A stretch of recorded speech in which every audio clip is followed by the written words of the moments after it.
انسان کے پاس جب لکھنے کا فن نہیں تھا، جب وہ چیزوں کو تحریر نہیں کر سکتا تھا، تو اس کے پاس بولنے کی طاقت موجود تھی۔ تو یہ جو لفظ ہم دیکھتے ہیں، یہ جو لفظ ہمارے سامنے آج لکھے ہوئے ہوتے ہیں، تحریر کی شکل میں ہوتے ہیں، یہ اس وقت صرف ہمارے ذہن میں ہوتے تھے اور ہم زبان کے ذریعے بات چیت کرتے تھے۔ تو کیا لٹریچر محض لکھی ہوئی چیز ہی ہے؟ تو آج ہم لائٹ آف لٹریچر میں لفظ لٹریچر کو سمجھنے کی کوشش کرتے ہیں۔ یہ جو لفظ لٹریچر ہے، یہ دراصل لفظ لٹرا سے نکلا ہے اور یہ لاطینی لفظ ہے۔ اس کا مطلب ہے حرف یا لکھی ہوئی چیز یا لکھا ہوا، اور اسی سے لفظ لیٹر بھی نکلا ہے جسے ہم حروف تہجی بھی کہتے ہیں۔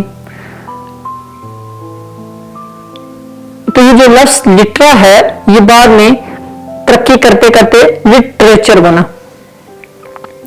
تو اس کا مطلب یہ ہوا کہ لکھی ہوئی چیز۔ تو جب رومن امپائر ترقی کی اس نے، اور پھر بعد میں جب اس نے یورپ کو بھی فتح کیا، علوم و فنون آ گئے اس میں، تو پھر اس کے اندر ایک ترقی ہوئی۔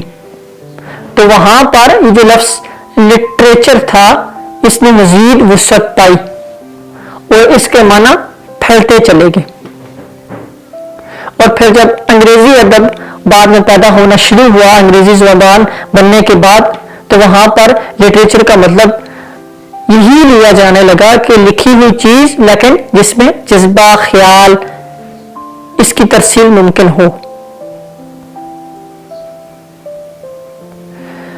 یہاں پر ایک بات اور سمجھنے کی ضرورت ہے کہ جو ہم کہتے ہیں کہ لٹریچر لکھی ہوئی چیز ہے، تو پھر ہم جب اس کے ساتھ دیگر علوم کو جوڑیں گے، تب ہم کہیں گے کہ سائنٹیفک لٹریچر یا ریلیجیس لٹریچر یا دوسرا کوئی اور۔ تو وہ بھی لکھی ہوئی چیز ہی ہوتی ہے، مذہبی متون بھی ہوتے ہیں، یا سائنس کا علم بھی ہوتا ہے، یا فلسفے کا علم بھی ہوتا ہے، تو اسے ہم لٹریچر کہیں گے، لیکن اس کے ساتھ خاص اصطلاح استعمال کریں گے جیسے سائنٹیفک لٹریچر۔ لیکن ہم جب عمومی طور پر لٹریچر کہیں گے تو اس کا مطلب یہ ہوگا کہ وہ کوئی ناول ہے، کوئی فکشن ہے، کوئی شارٹ سٹوری ہے، یا کوئی پوئٹری۔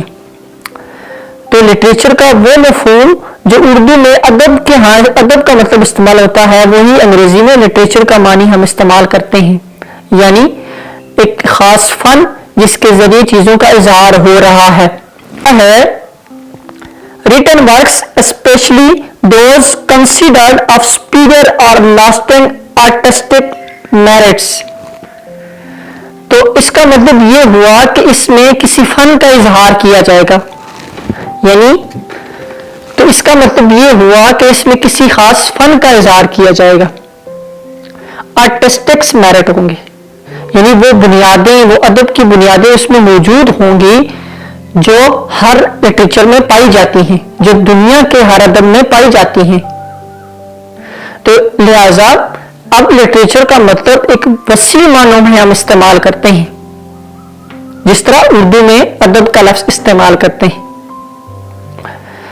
اب ہم اس میں دیکھتے ہیں کہ جس طرح شیکسپیئر کے ڈرامے ہیں، یا ملٹن کی نظمیں ہیں، یا ٹالسٹائی کے کوئی ناول ہے، یا موپساں کی کوئی شارٹ سٹوریز ہیں، کوئی بھی چیز ہے، تو وہ خاص اظہار ہے، وہ خاص طریقے کا اظہار ہے جس میں ادب اپنا اظہار کرتا ہے اور باقی چیزوں کو بھی لاتا ہے۔ لیکن چونکہ ادب کی بنیاد جمالیات ہے،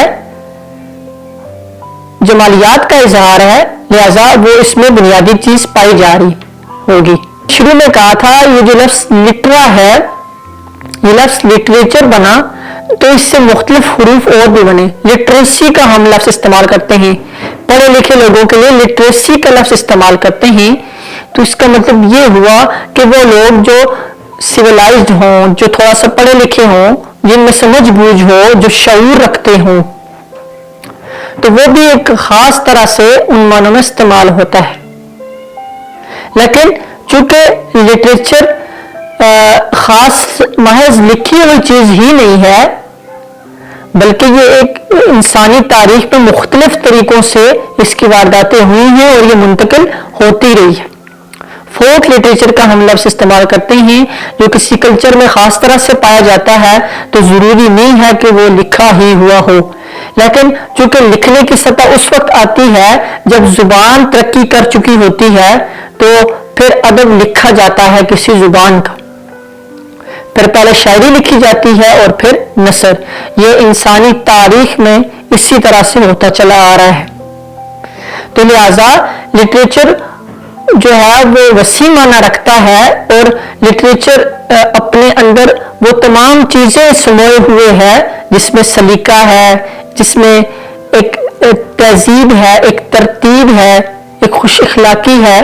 لہذا ہم یہ کہہ سکتے ہیں کہ وہ لکھی ہوئی چیزیں جن میں آہنگ بھی ہے، جن میں خیالات کی ترسیل بھی ہے، جو فکر کو بھی منتقل کرتی ہیں، اور یہ تمام چیزیں لٹریچر کو مزید سمجھنے کے لیے آپ ہماری اس ویڈیو کو دیکھیں جہاں ہم نے یہ کوشش کی ہے کہ ادب کو سادہ سے سادہ اور آسان سے آسان بنا کر سمجھایا جائے۔